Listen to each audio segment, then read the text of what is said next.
Renan, a gente vê em você um idealismo muito forte, né? O problema, às vezes, e o nosso papel aqui é questionar que, às vezes, o idealismo se distancia da prática, né? Às vezes a gente não consegue colocar em prática, muito embora a gente vê que você insiste nas suas ideias. Vendo um pouco as suas ideias, eu vejo uma ambição muito grande de construir um Brasil, como é que é? Forte, livre e poderoso, alguma coisa assim, né? Esse homem é muito bom, conhece os nossos livros, exatamente. Eu tive que estudar para poder te entrevistar aqui. Mas eu vejo ali questões que passam, por exemplo, a política externa brasileira, né? Uma questão fundamental hoje em dia. A gente não vive mais um multilateralismo no qual as relações comerciais são pautadas pelo diálogo, o Brasil pode ficar numa posição mais neutra, que não tem problema. Eu vou relembrar aqui, na época da Segunda Guerra Mundial, que Getúlio Vargas inicialmente tinha um alinhamento com Hitler. Depois ficou neutro, viu que o lado não era muito bom, e aí quando veio Oswaldo Aranha, que era alinhado aos Estados Unidos, um grande diplomata, convenceu Getúlio Vargas a entrar no lado dos Estados Unidos na guerra. Entrou, aquela expressão, a cobra vai fumar, inclusive é do Exército Brasileiro, e ato seguinte, o Brasil se posicionou e liderou o processo na ONU. Oswaldo Aranha foi o presidente daquela Assembleia, que inclusive fez aquela divisão dos dois estados, Israel e Palestina. Foi um brasileiro ali na Convenção da ONU que fez isso, pelo posicionamento que ele adotou.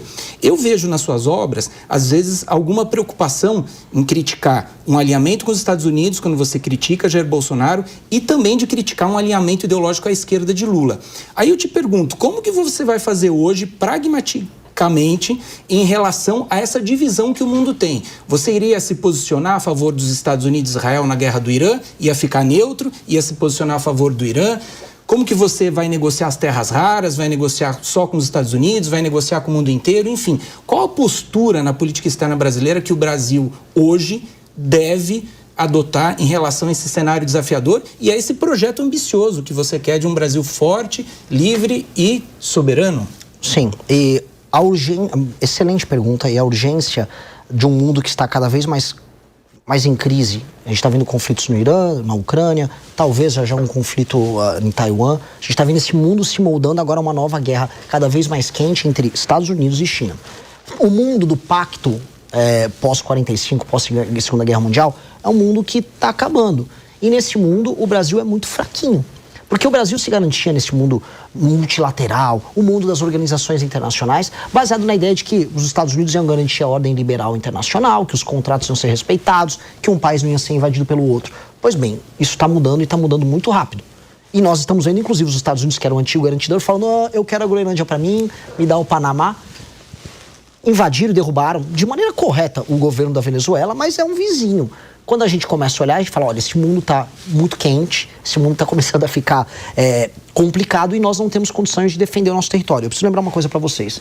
Das nações com grande território, grande população e grande economia, e isso vai incluir a União Europeia no meio, nós temos aqui 6. Brasil, Índia, China, Estados Unidos, Rússia e União Europeia. Dessas 6 nações, e eu vou incluir a União Europeia como um conglomerado aqui, o único que não tem armas nucleares é o Brasil. O Brasil tem terras raras, o Brasil tem energia muito abundante, muito disponível e mais. Energia vai ser base para o crescimento econômico no mundo baseado em data centers nos próximos anos. Ou seja, o Brasil tem algo a oferecer para o mundo, mas o Brasil não tem como defender esse algo.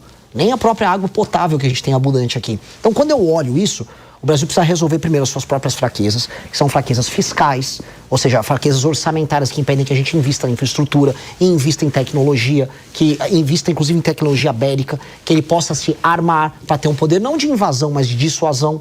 E aí ele se recoloca no jogo. A gente não consegue imaginar que o Brasil vai conseguir se posicionar bem nesse jogo internacional, porque a posição atual do Brasil é humilhante.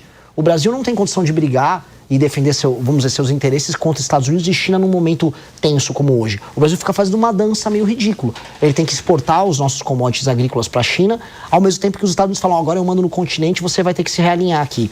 E aí a gente está vendo isso acontecer. Isso vai acontecer seja o Lula, seja o Flávio, ou seja o Jair, ou qualquer um.